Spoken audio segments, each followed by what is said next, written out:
어, 오늘부터 우리가 에스더서 말씀을 함께 나누고자 합니다. 오늘 에스더서 1장은 왕의 잔치 이야기입니다. 왕이 어떤 왕인가? 인도, 지금의 서남아시아 인도에서 구스, 아프리카, 이디오피까지 127지방을 다스리는 왕. 이 지방이라는 말의 의미는 지금으로 하면 한 국가죠. 당시에는 지방이 국가 단위, 통치 단위였으니까. 바벨론도 제국이었지만 사실 바벨론은 이렇게 아프리카까지 넓은 제국을 이루지 못했습니다. 그래서 세계 가장 큰 제국의 시초는 바로 이 페르시아, 이 바사메데 나라, 서남아시아에서 아프리카까지 무려 127개국을 다스리는 어마어마한 제국을 이룬 아수르의 왕, 그의 아버지 다리오 왕 때부터 실제적인 제국이라고 할 수 있죠. 그의 왕의 권위가 얼마나 어마어마했는가. 그가 왕이 된 지 3년에 각 지방 귀족과 지방관들을 이제 초청해서 잔치를 벌인 이야기입니다. 잔치의 그 화려함은 휘장이나 기둥이나 걸상 내용들은 상상할 수 없는 화려함입니다. 우리가 이제 귀빈들, 어떤 국가 원수들, 어떤 특별한 잔치를 할 때 잔치의 그 규모나 잔치의 내용에 따라 장식을 하죠. 휘장을 장식합니다, 먼저. 그리고 기둥, 그리고 그 테이블들을 장식하는데 어떤 그 잔치보다 화려한, 그래서 이 잔치에 초청받은 사람의 마음이 정말 내가 귀한 사람으로 대접받고 있구나 하는 생각이 들 수밖에 없는 최고의 그 성대한 잔치를 벌인 거죠. 그래서 이 잔치에는 너무너무 기쁜 잔치가 180일 동안 진행되고 마지막 7일에는 어떤 잔치를 벌였냐면 그 많은 나라를 초청하느라고 수고한 수산궁에 있는 모든 귀천간의 백성을 위해 후원들에서 7일 동안을 따로 잔치를 벌였습니다. 이 잔치 때는 금잔으로 마시게 했어요. 잔의 모양도 다 다르고 얼마나 술이 어주가 한이 없었던지 이 모든 백성들이 마음껏 마시고 즐길 수 있는 정말 풍성한 잔치였습니다.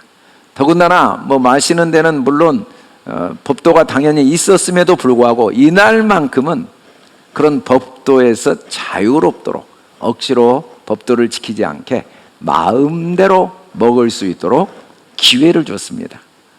정말 이날은 이 7일 동안은 자유와 기쁨을 마음껏 만끽할 수 있도록 왕이 배려를 해 주었죠.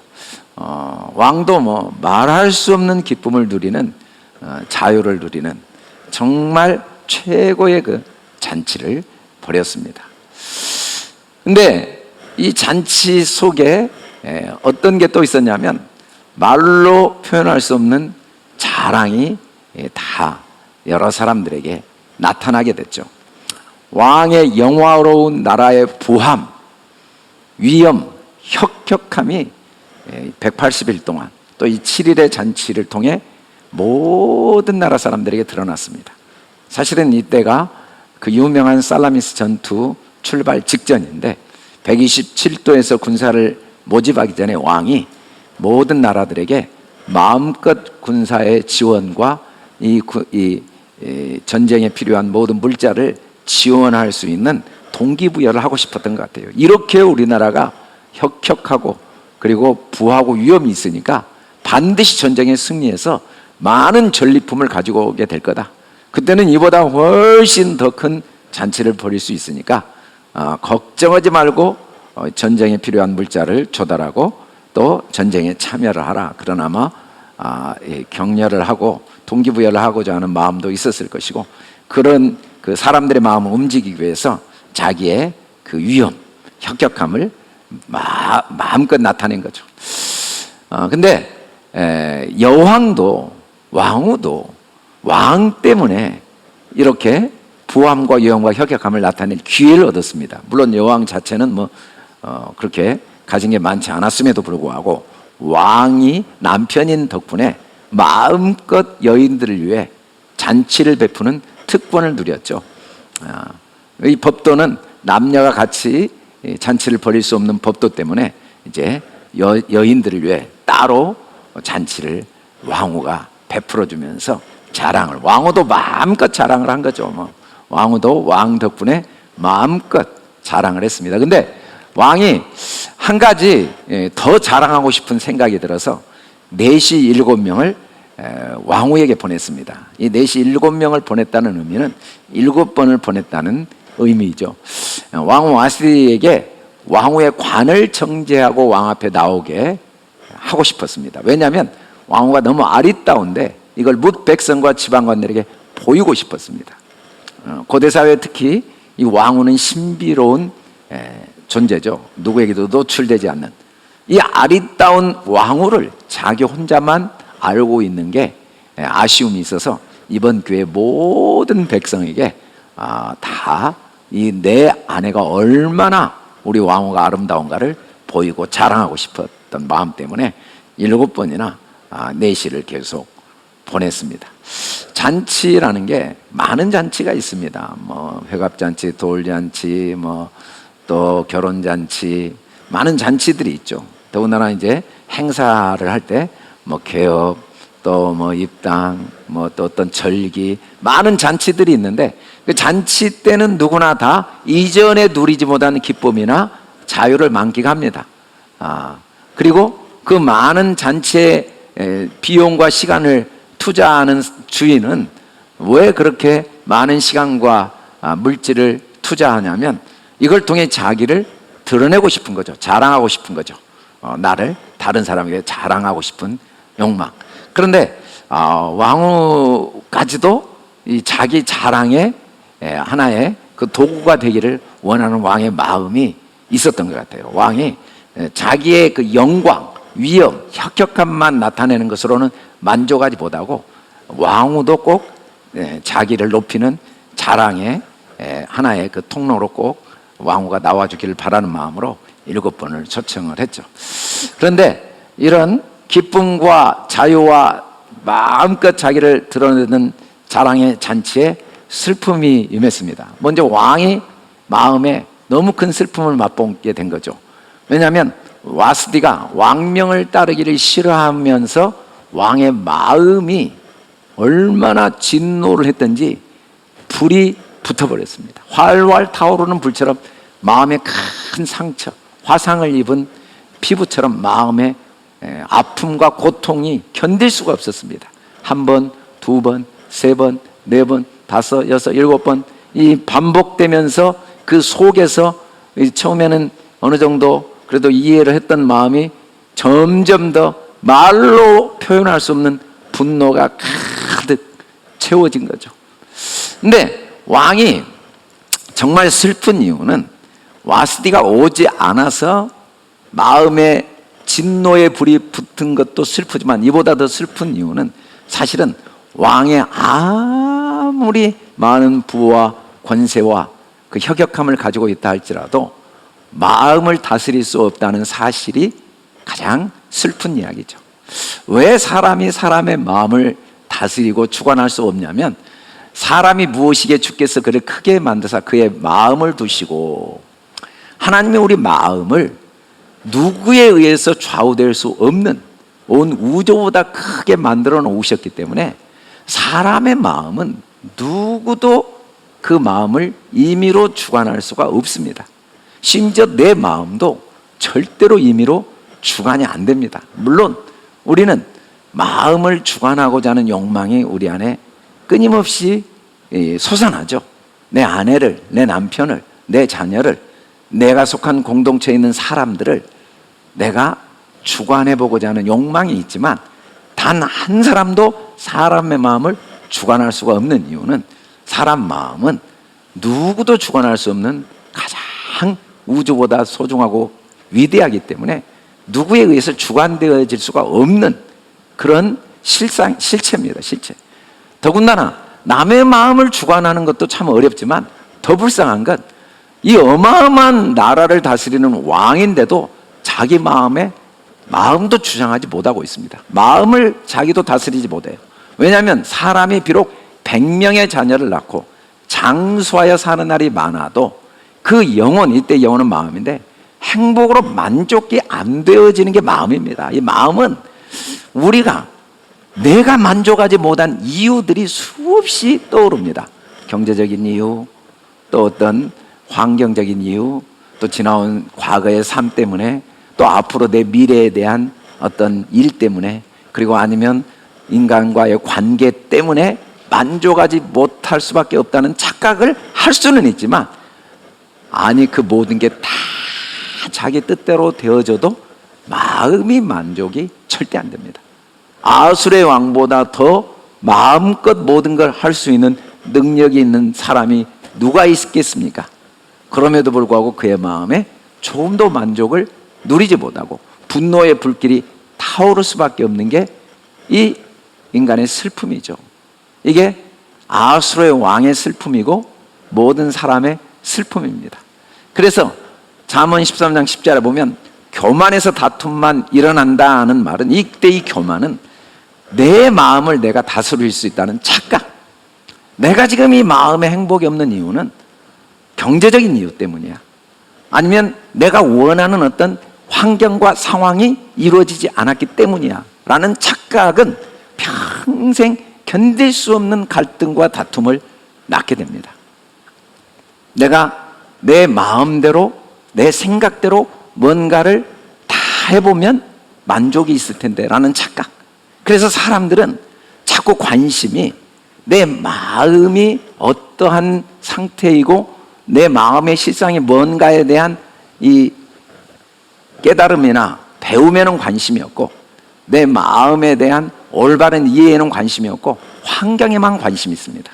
항상 이렇게 해보고 저렇게 해보고 이것을 해보고 저것을 해보고 이걸 얻어보고 이걸 이루어보고 여기에 모든 마음을 빼앗깁니다.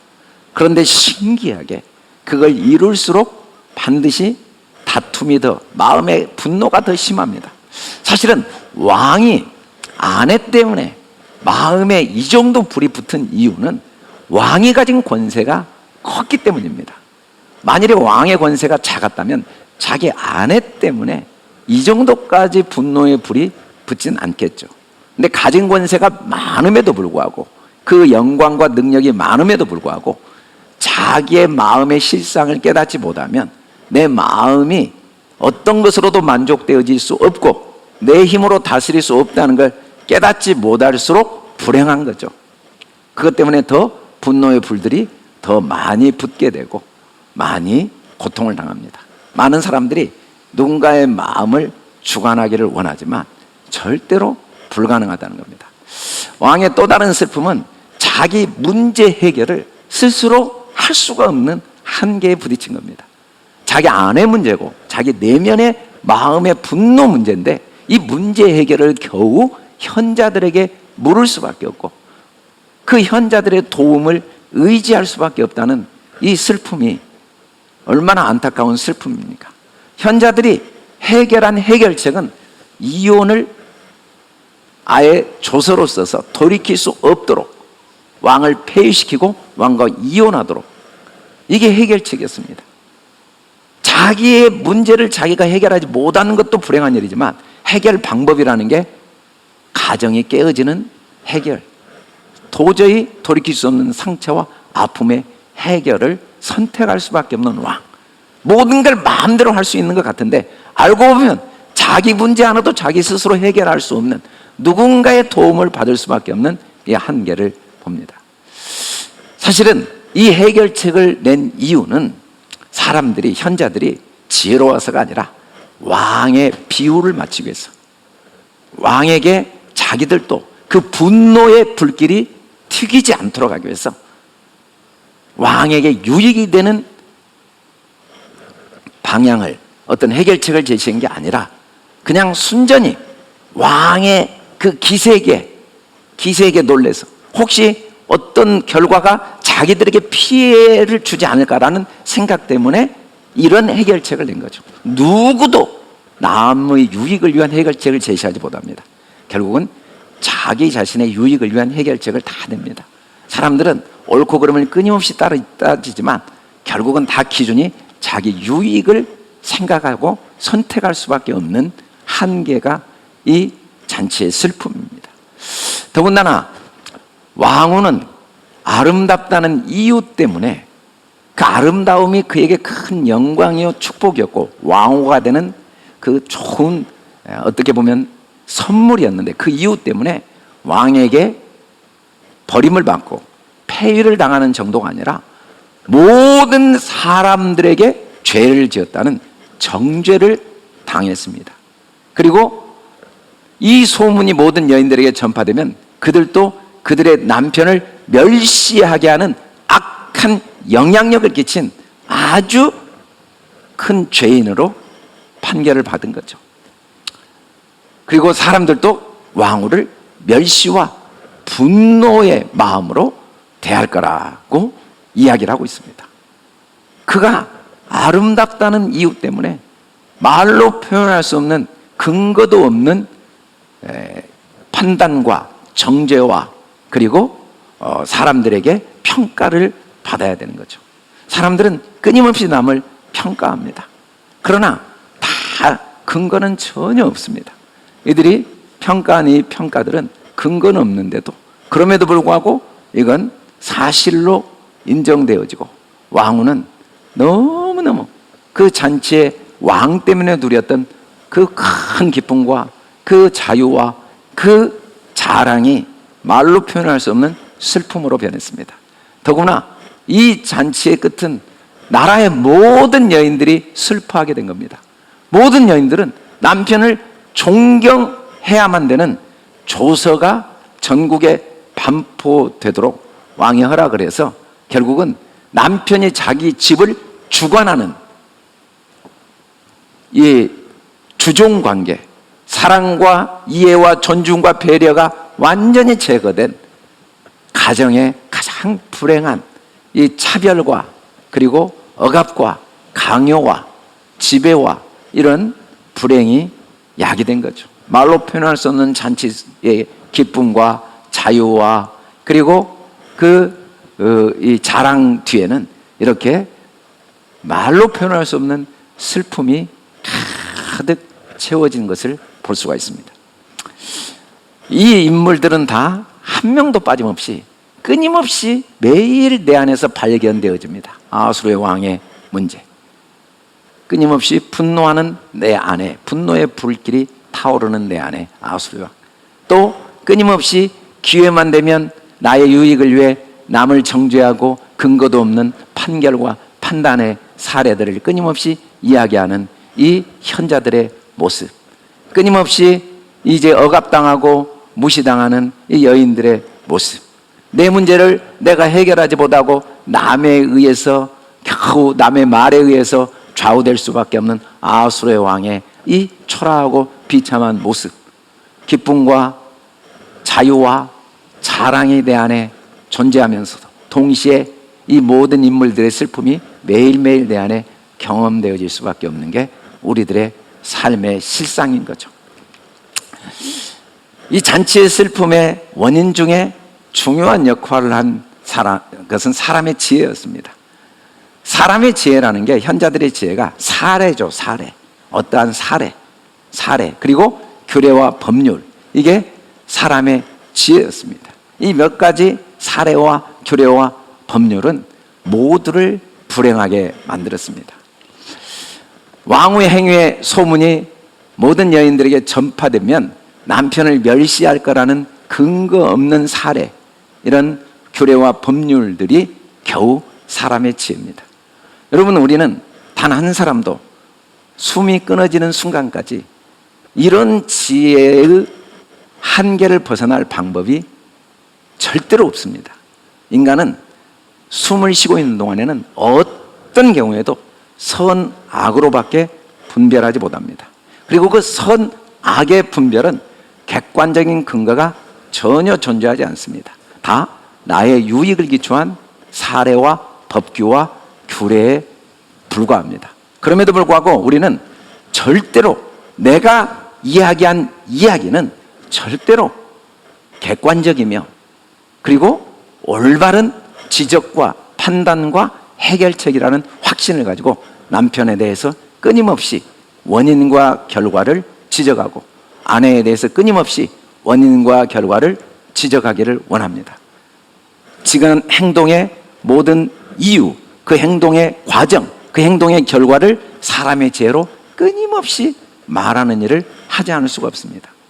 그래서 우리가 이 세상을 살면서 어떤 사람도 선악으로밖에 말을 하지 못하기 때문에 어떤 판결도, 어떤 선택도, 어떤 결론도 반드시 기쁨과 자유와 자랑이 따라오지만 반드시 동시에 반드시 그로 인한 슬픔과 고통도 따라옵니다. 어떤 좋은 결정 속에도 어둠이 함께 따라오고 어떤 어리석은 결정 속에도 그 안에 빛이 함께 따라올 수밖에 없는 게 사람들의 일입니다. 이런 방법으로 남편을 존경하리라 라고 이제 해결책을 제시했지만, 이런 존경은 반드시 또 다른 언젠가 기회가 오면 나를 또 이런 방법으로 아내들이 남편을 존경하게 만들 수밖에 없습니다. 그래서 사람의 지혜를 의지하면 할수록 사람의 지혜는 아픔과 고통을 더 크게 가져옵니다. 지혜가 많으면 번뇌가 많은 이유가 뭐냐면, 내 지혜를 의지하고 내 지혜로 아내와 남편의 문제, 부모와 자녀의 문제, 특히 신앙 공동체의 문제를 해결해 보고자 하면은 그 지혜들은 더 큰 번뇌, 더 깊은 상처, 더 깊은 갈등, 더 깊은 슬픔을 반드시 가져올 수밖에 없습니다. 우리가 한 모든 행동에는 둘을 선택할 수 없는, 선아니면 악, 둘 중에 하나를 선택할 수밖에 없는 한계를 가진 인간들은 반드시 사람의 지혜로는 하나를 선택할 수밖에 없습니다. 그리고 우리는 내 선택이 어떤 결과를 가져오리라는 확신을 갖고 있지만, 내가 가진 확신이 객관적인 확신이 될 수는 없는데도 불구하고, 그럼에도 불구하고 우리는 선택을 하고, 그 많은 선택들은 하나도 빠짐없이 선택의 내용에 따라 결과의 아픔의 크기도 다 다릅니다. 그래서 우리는 내가 선택한 선택이 어리석으면 아픔도 큽니다. 내가 선택한 선택이 지혜로우면 아픔도 조금 적을 수밖에 없는 건 사실입니다. 이 크고 작은 아픔과 모든 선택에 따른 아픔과 갈등을 통하여 하나님은 우리에게 잔치의 기쁨과 슬픔의 실상을 보여준 거죠. 성경에 보면 벨사살 왕의 1000명을 초청한 잔치에서 결국은 죽임을 당하는 모습을 우리에게 소개합니다. 헤롯 왕의 그 생일 잔치에 요한이 죽임을 당하는 걸 소개하면서 하나님이 우리에게 이 모든 것을 통하여 결국은 천국 잔치로 초청하기를 원하십니다. 천국은 혼인 잔치를 베푼 임금과 같다고 그랬습니다. 그래서 동서남북으로부터 여러 사건과 상황, 여러 문제, 여러 일들을 경험하면서 그 모든 경험들을 도구로 사용하여 천국 잔치에 참여하게 하시는 거죠. 결국은 모두가, 그 모든 일들은 어린 양의 혼인 잔치에 하나님이 청하기 위한 도구들로 우리에게 허락하신 겁니다. 이 어린 양의 혼인 잔치에 하나님이 다 모이게 하시는 섭리가 이 잔치에 배어 있는 거죠. 이 잔치를 통해 아수르 왕이나 에스더나 또 내시들이나 또 현자들이나 여인들이나 모두 결국은 하나님의 동서남북에서 하나님께 천국 잔치에 초청을 받게 되는 것이죠. 하나님이 초청하시는 천국 잔치의 특징은 먹는 것과 마시는 것이 아니요 성령 안에 있는 의이다라고 있습니다. 의. 이 의라 하면, 의에 대하여 하면 내가 아버지께로 가니 너희가 다시는 나를 보지 못하며, 의는 보이는 모든 걸 통하여 보이지 않는 하나님 나라를 보는 거죠. 보이는 모든 걸 통해 보이지 않는 하나님의 그 변개할 수 없는 사랑을 발견하는 게 진짜 의입니다. 보이는 것에만 마음을 빼앗기면 불의한 자들입니다. 그 마음은 더럽고 그리고 속된 마음이죠. 그러나 보이는 걸 통하여 하나님 나라를 발견하면 그 마음은 의로운 마음이고 깨끗한 마음이고, 깨끗한 마음은 분리되지 않는 마음인데 겉과 속이 같은 마음입니다. 겉을 통해 하나님 나라를 보는 게 진짜 의죠. 이게 천국입니다.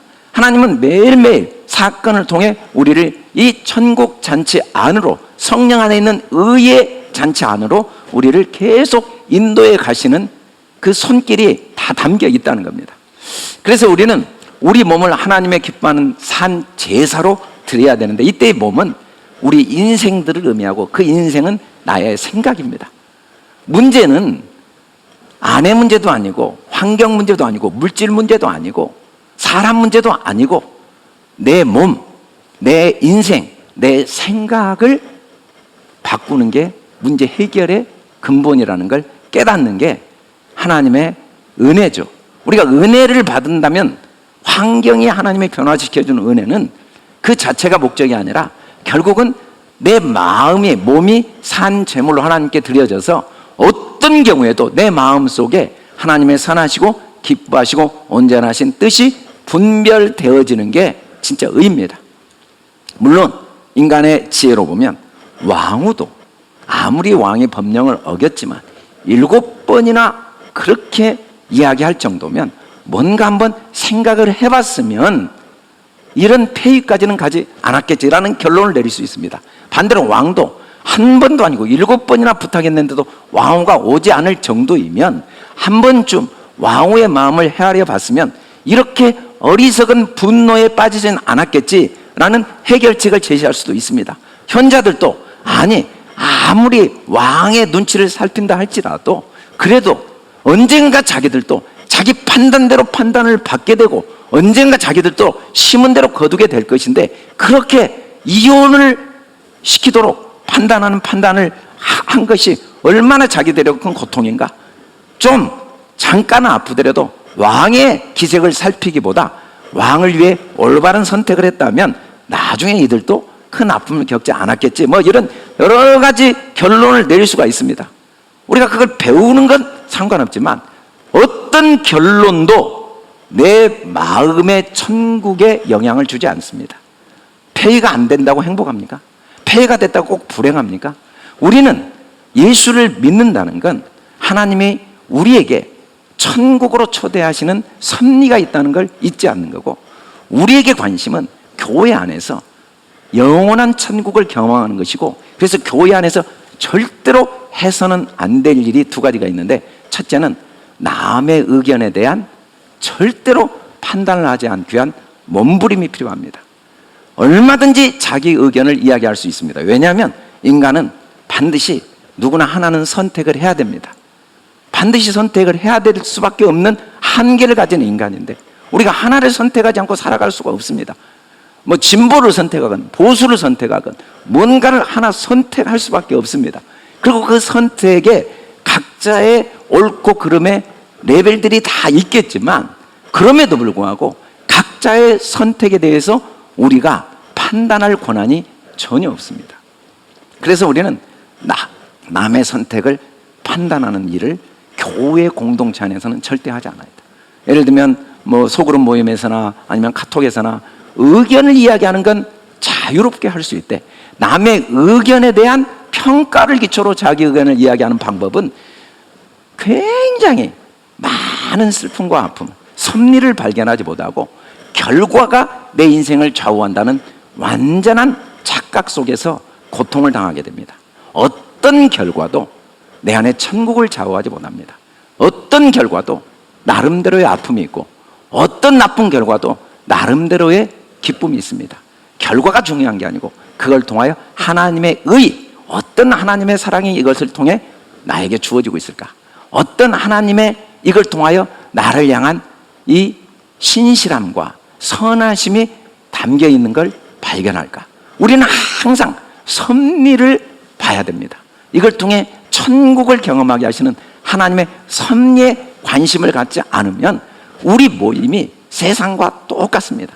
그래서 우리는 절대로 이 교회 공동체 안에서 남의 이야기를 하지 않고 자기 의견을 내는 훈련이 필요합니다. 두 번째는 현자의 지혜는 의미가 없습니다. 근거가 없습니다. 이 결과가 더 좋았다, 왕의 말을 듣는 게 더 좋았다, 근거가 없습니다. 차라리 절대로 노예로 끌려가지 않는 게 좋았다, 요셉이, 근거가 없습니다. 물론 그렇게 말할 수는 있지만 차라리 감옥에 가지 않는 게 좋았다, 근거가 없습니다. 어느 게 좋았다, 어느 게 나빴다, 객관적으로 어떻게 판결하겠습니까? 결과는 우리 삶에 영향을 주지 않습니다. 모든 사건 속에는 하나님의 선하심과 섭리가 담겨 있습니다. 그래서 우리 한기교회 교인들만큼은 회의하는 일을 멈춰야 됩니다.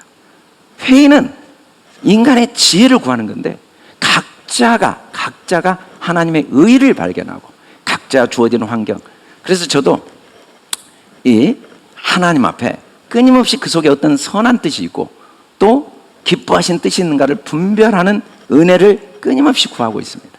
두 번째는, 하나님은 우리에게 어떤 천국으로 초청하냐면 성령 안에 평강으로 초청합니다. 이 평강이라는 샬롬이라는 단어가 갖고 있는 원래 의미는, 이 쉰 라메드 이 mem이라는 원래 단어 의미는 우리의 머릿속에 있는 내 생각을 진리의 말씀, 하나님의 사랑과 섭리의 말씀으로 태워버리는 게 평강이라고 말씀합니다.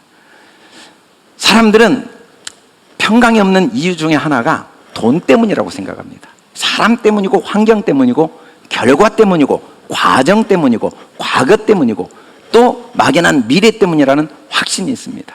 그러나 모든 마음의 분노와 평강이 없는 이유는 임의로 주관하고 권세를 부리고자 하는 마음 때문이라고 성경은 분명히 말씀합니다. 그래서 너희는 절대로 그러지 마라. 사람이 남의 마음을 절대 주관이 불가능합니다. 임의로 주관하고 싶죠. 그래야 내 마음이 편하니까. 아내를 내 뜻대로 움직이고 싶죠. 남편을 내 뜻대로 움직이고 싶습니다. 내 자녀를 내가 원하는 대로 움직이고 싶어하는 욕구가 있습니다.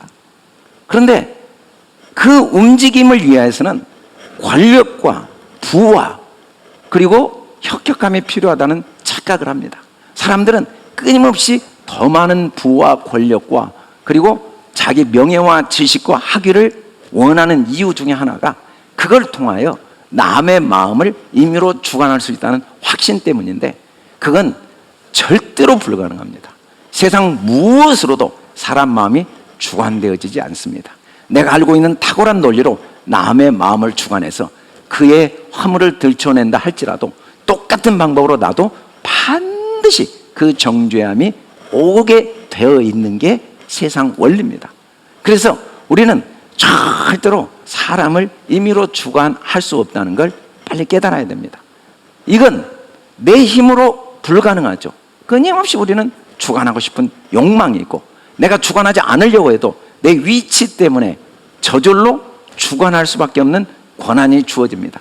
그럼에도 불구하고 그 권한으로 절대 주관하지 않고자 하는 몸부림을 해야 됩니다. 개인적으로 하나님 앞에 매일 기도하는 첫 번째 기도 제목이, 담임 목사로서 하나님이 허락하신 성도들의 마음을 임의로 주관하지 않을 수 있는 힘을 주시도록 매일 기도하고 있습니다. 그들 각자가 가지고 있는 신앙과 선택을 내가 어떤 선택을 하느냐를 고민하는 건 좋지만, 그들이 한 선택을 나에 의해서 판단하고 정죄하거나 요구하거나 주관하지 않는 생각과 삶을 살 수 있도록 매일 기도하고 있습니다. 그게 내 힘으로는 불가능하지만 매일 그걸 위해 기도하고 매일 하나님의 도움을 구하고 있습니다. 하나님이 얼마나 권세가 혁혁합니까? 얼마나 부와 영광이 혁혁합니까? 하나님이 우리를 얼마나 완벽하게 임의로 주관할 수 있겠습니까? 하나님이 우리를 그 뜨거운 지옥불에 들어갔다가 나왔다 하게 하면 하나님 믿겠다고 하지 않을 사람이 이 우주 속에 한 명이나 있겠습니까? 그러나 하나님은 우리 마음을 그렇게 한 번도 주관한 적이 없습니다. 인자가 온 건 섬김을 받으려 함이 아니라 도리어 섬기려 하고 자기 목숨을 많은 사람의 대속물로 주려 함이라. 우리가 교회 공동체라는 건 천국으로 인도하시는 하나님의 인도하심을 경험하고 체험하는 모임입니다. 우리가 효과적인 결과를 만들어낸 게 교회 공동체도 아니고, 어떤 업적과 목표를 이루는 게 교회 공동체도 아니고, 어떤 과정을 얼마나 잘했느냐를 분별해내고 앞으로 어떻게 하면 더 잘하는가를 연구하고 찾아내는 곳이 절대로 교회가 아닙니다. 교회는 매일 천국을 경험하고 천국을 전파하는 곳입니다. 주어진 각자의 위치에서 각자의 역할을 최선을 다하게 하면서 서로가 서로에 대해서 주관하지 않는 훈련을 하고 서로가 서로에 대해서 섬기는 훈련, 서로를 그대로 존중해주고 인정해주고 나로 인하여 남에게 유익이 되는 방법이 무엇일까? 나에게 주어진 권한과 나에게 주어진 말씀을 아는 특권이 다른 사람에게 어떻게 하면 더 많은 위로와 평안과 격려와 천국을 누리게 하는 도구가 될 것인가? 내가 가지고 있는 이 인생의 사례들, 법령들, 경험들이 남을 정죄하고 판단하는 게 아니라 그를 어떻게 하면 더 위로해주고 격려해주고 기다려주고 신뢰를 주고 확신을 주는 도구로 사용할 것인가? 우리는 그 연습을 매일 하는 곳이 천국입니다. 하나님은 우리가 여러 사건을 통해 이 성령 안에 있는 천국을 경험하도록 매일매일 말씀을 통해 돕고 계신 겁니다. 이 에스더서 1장에 나온 인물들의 잔치와 그 슬픔을 매일 경험하게 하시면서 그 경험을 통해 우리를 성령 안에 있는 평강, 인생, 내 생각을 진리로 불태워 하나님의 선하심을 매일 발견하고 깨달아 알면서 더 나아가 그걸 통하여 남을 섬기고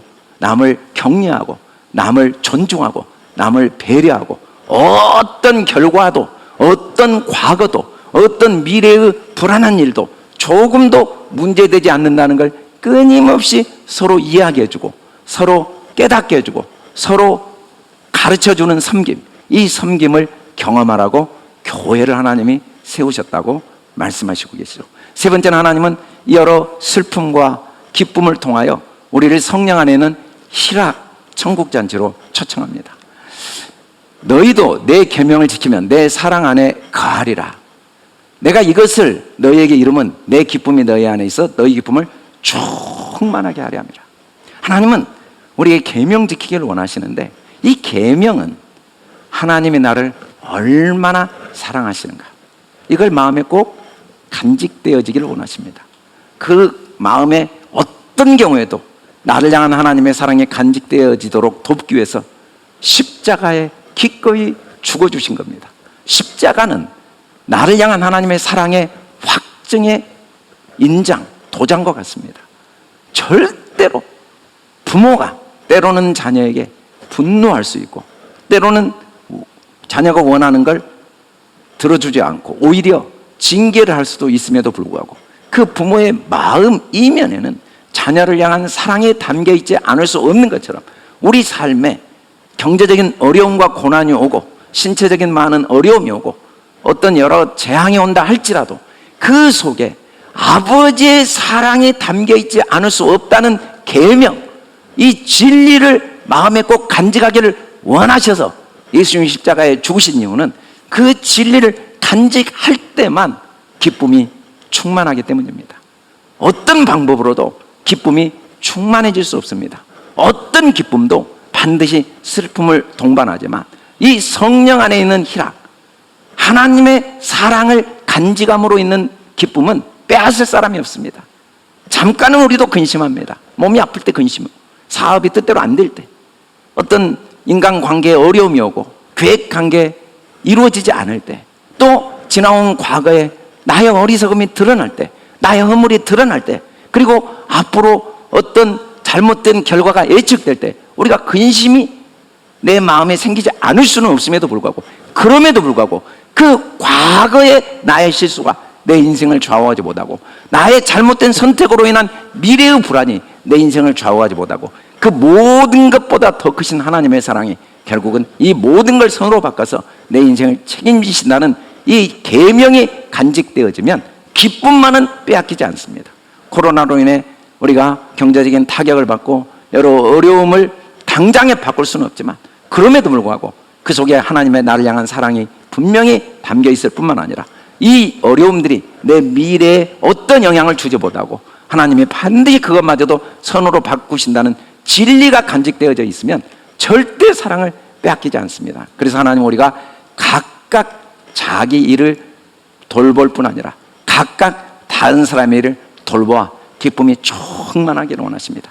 각각 자기 일을 돌보고 각각 다른 사람의 일을 돌본다는 것은 그 속에 어떤 하나님의 사랑이 담겨 있는가를 내 마음이 서로 깨달아 알고 서로가 아내와 남편이 이 사건, 이 상황에 우리의 어리석음이 분명히 있었고 이로 인해 어떤 아픔이 있겠지만 그럼에도 불구하고 이 속에 어떤 하나님의 사랑이 있는지를 나를 돌보고 서로를 돌보고 지나온 과거라는 시간을 돌이킬 수는 없지만 그걸 통해 어떤 하나님의 사랑이 있는가를 나를 돌보고 그 사람이 명백히 잘못한 건 사실이고 그로 인해 어떤 아픔을 겪을 수밖에 없는 건 사실이지만 그럼에도 불구하고 그 아픔 속에 어떤 하나님의 사랑이 있는가를 돌봐주는 일, 이게 자기를 돌보고 각각을 다른 사람의 일을 돌보는 일이죠.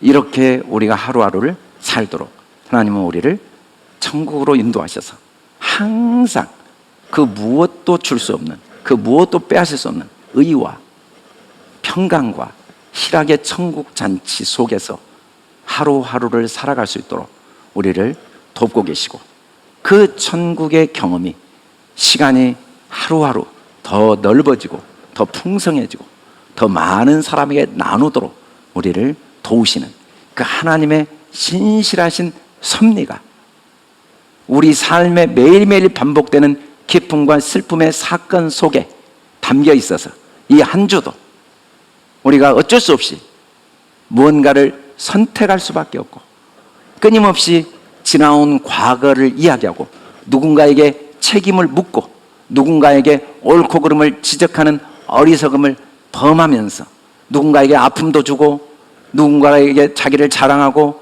또 누군가에게 나도 아픔을 겪고 누군가에게 무시를 당하는 그 수많은 사건 하나하나 속에 나를 천국 잔치로 인도하시는 하나님의 섭리는 변함없이 흐르고 있어서 이 한 주도 이 주님의 섭리가 저와 여러분을 더 풍성한 천국으로 인도하시고 더 풍성한 천국을 나누게 하는 복된 한 주가 되게 하실 줄 믿습니다. 이 은혜 안에 저와 여러분이 주님의 그 천국을 경험하고 나누는 한 주가 되길 주의 이름으로 축원합니다.